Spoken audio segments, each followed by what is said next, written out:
کے لیے سنا رہا ہوں، تمہارے لیے بھی سنا رہا ہوں۔ فرعون کی ایک باندی تھی، مسلمان ہو گئی۔ عورت تو کمزور ہوتی ہے، پھر وہ باندی ہو تو اور کمزور ہوتی ہے، اور کلمہ چھپتا نہیں ہے۔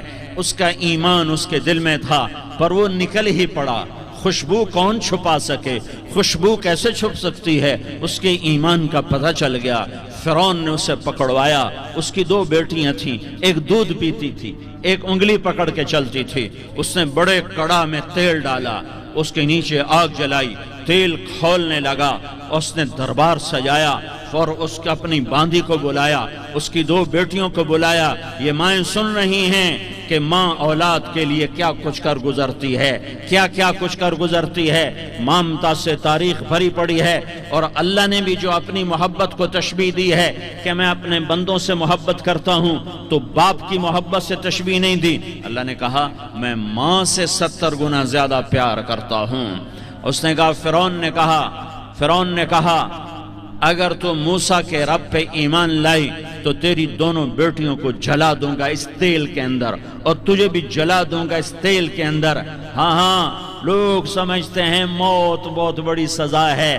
ارے جس نے اللہ کو پا لیا اس کے لیے موت تحفہ ہے۔ وہ دنیا کے دکھوں سے نجات پا گیا اور آخرت کی نعمتوں کا حقدار بن گیا۔ تو فرعون کی باندی نے کہا فرعون یہ تو میری دو ہیں، اگر میرے پاس اور ہوتی، میرے پاس 100 ہوتی تو میں 100 بھی اللہ کے نام پہ قربان کر دیتی۔ فقض ما انت قاض، کر جو تجھے کرنا ہے۔ انہیں بڑی بیٹی کو پکڑا، انہیں کہا اماں ہائے اس ماں سے پوچھو جس کے آگے جلتا ہوا تیل اور اس کی بیٹی کو ڈالا جا رہا ہو، اور وہ اماں کہے، اور اس کا ایک بول ماں کا، ایک بول بیٹی کی جان بچا سکتا ہو۔ کلمہ کفر کہہ جا، گھر میں جا کے توبہ کر لے، معاف ہو جائے گا۔ میں قربان جاؤں۔ ایک مقام ایمان کا ایسا آتا ہے کہ قربان ہونا زیادہ محبوب ہو جاتا ہے جان بچانے سے۔ انہوں نے کہا اماں، انہوں نے کہا بیٹی صبر، اللہ کے نام پہ قربان ہو جا۔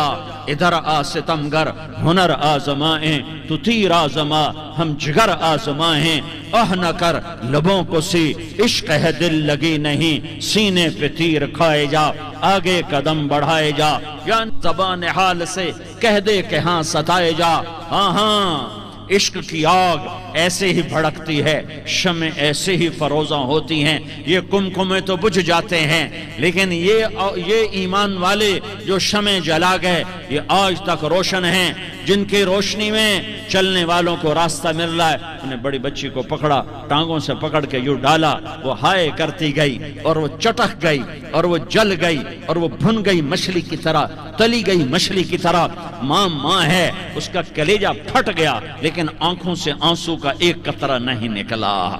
صبر دیکھنا ہو تو اسے دیکھو، صبر پڑھنے سے نہیں آتا۔ اسے دیکھو ایک قطرہ نہیں نکلا تو اس نے کلیجہ پھٹ گیا۔ تو اللہ نے ماں کی آنکھوں سے پردہ ہٹایا اور اس نے دیکھا اپنی بیٹی کی روح کو نکلتے ہوئے۔ بیٹی کہہ رہی اماں صبر کرو، ابھی جنت میں اکٹھے ہو جائیں گے۔ پھر انہیں چھوٹی بچی کو پکڑا، دودھ پیتی، جسے پتہ بھی نہیں میرے ساتھ کیا ہونے والا ہے، اس کی تو آہ بھی نہ نکل سکی، اور اسے انہوں نے تیل میں ڈال دیا اور وہ جل کے کوئلہ ہو گئی۔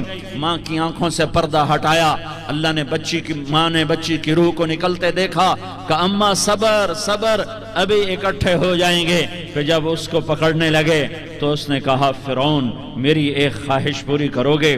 کیا؟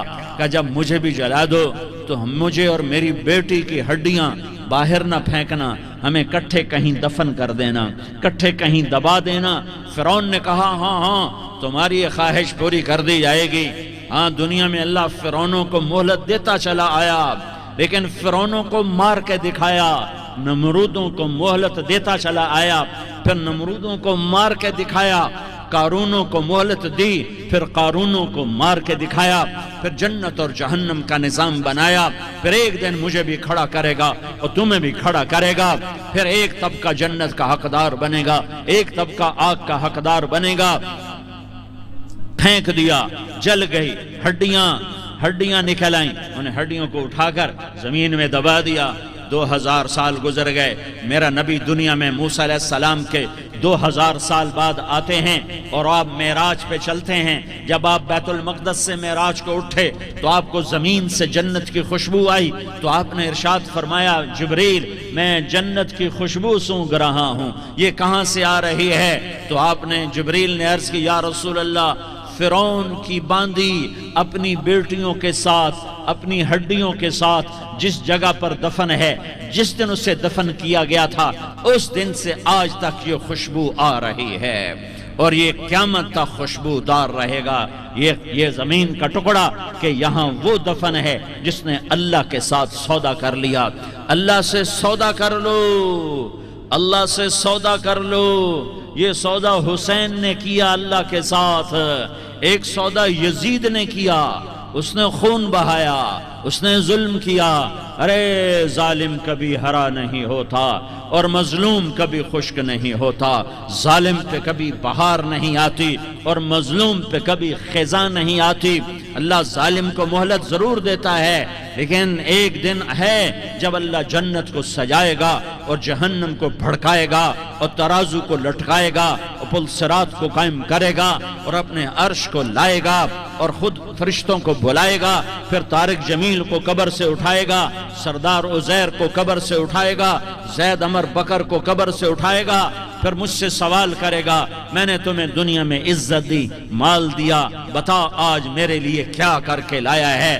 بولو آج کیا کر کے لائے ہو؟ یا اللہ کی قیامت سے ٹکر لے جاؤ, یا اللہ کی جہنم کو پانی سے بجھا دو, یا اللہ کی جنت کو آگ لگا دو, یا قبر میں جانے سے انکار کر دو, یا موت سے لڑنے کی طاقت دکھا دو, یا یہ طرز زندگی چھوڑو جس نے ہمیں ہلاک کر دیا, اللہ کے سامنے رسوا کر دیا. موت ہے, جنت ہے, جہنم ہے, آخرت ہے, اللہ ہے, رسالت ہے, محمد مصطفیٰ کی ہستی ہے جو تمہارے لیے پس گیا, لٹ گیا, دان توڑوائے, خون ہوا. جاؤ چلو میرے ساتھ, میں تمہیں طائف کے پہاڑوں میں لے جاؤں اور میں تمہیں وہاں کھڑ کے سوال کروں. کاش طائف کے پہاڑوں کی زبان ہوتی تو وہ سب سے پہلے تمہیں لان تان کرتا. ارے تمہیں شرم نہ آئی کہ تمہارا نبی تمہارے لیے خون ہو گیا؟ اس کے دو